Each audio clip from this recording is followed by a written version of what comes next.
Let's talk about the good old days.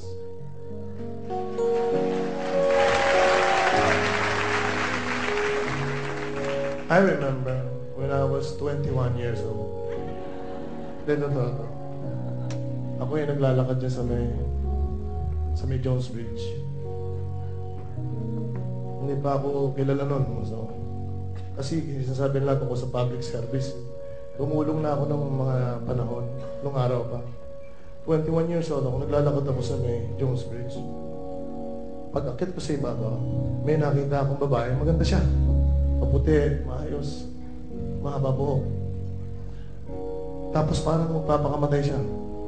Kaya ako naman sasabing parang magpapakamatay siya kasi may tali siya ritong maliit. Tapos may batong ganyang kalaki na nakatalo. Parang tatapo niya at saka sasabi sa niya. Pero na-feel ko na she was not very, very sure what she will do. So, nilapitan ko siya. Sabi ko, Miss, pasensya ka na. Kasi nakakita ko sa itsura mo, parang medyo may problema ka. Sino ka? Sabi. Si Rico ako, sabi ko. Isa lang concerned citizen na nakakita sa iyo. Gusto ko na magpakamatay, wag mo akong istorbohin. Ayoko na mabuhay. Ako, bakit? Pwede bang makialam? Ayoko na mabuhay kasi iniwanan ako ng boyfriend ko. I found out na may asawa pala siya. May anak na siya. Nakuha niya yung virginity ko. Kaya gusto ko na mamatay. Ako, wag, please. Alam mo, mahirap yung gano'n. Bata ka pa. Yun, malapit na mamatay yun eh. Ikaw, bata ka pa. Marami pang mangyayari sa buhay mo. Alam mo, huwag kang magpatalo.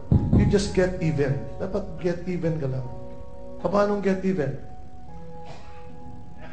Magiganti ka na lang. Sabi niya, paano ako magiganti? Sabi ko, total, hindi mo na siya makikita.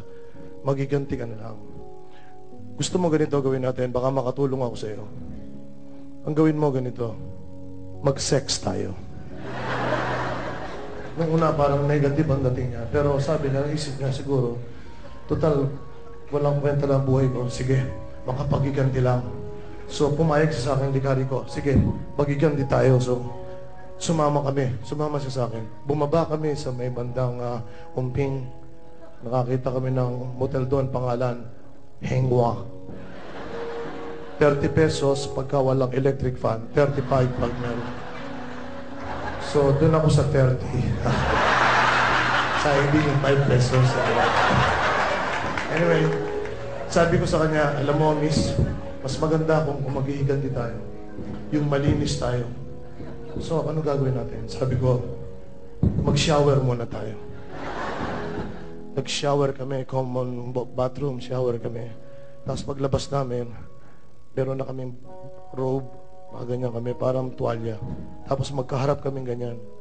Tapos pagkatapos doon, sige, sabi niya, umpisahan na natin ang paghihiganti. Nagbukas kaming ganyan pareho. Tapos nagiganti kami. Talagang todo higanti. 20 minutes na higanti talaga. Talagang ibinigay ko 20 minutes. Pagkatapos doon, bigla siyang napaurarat na ganyan. Ako, naninigarilyo ako. Siyempre, parang nakatulong ako sa kapwa ko. Diba? Okay lang, gano'n. Maya-maya, parang naulirat siya. Hinawakan niya ako sa braso at sinabi niya, Rico, ano yun? Masarap pala magiganti. Sabi sa'yo eh, pwede ba? Magiganti tayo uli. Sige, hiniganti ko na naman siya. Todo talaga.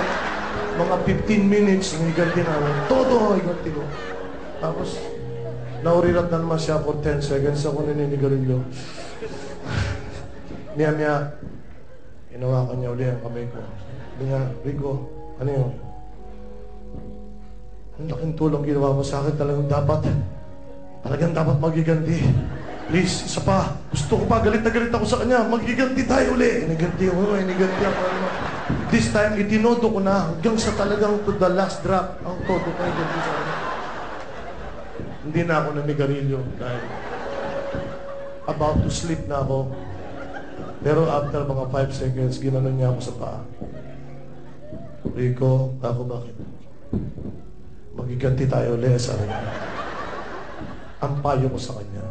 Sabi ko, alam mo, Iha, patawarin mo na siya. See?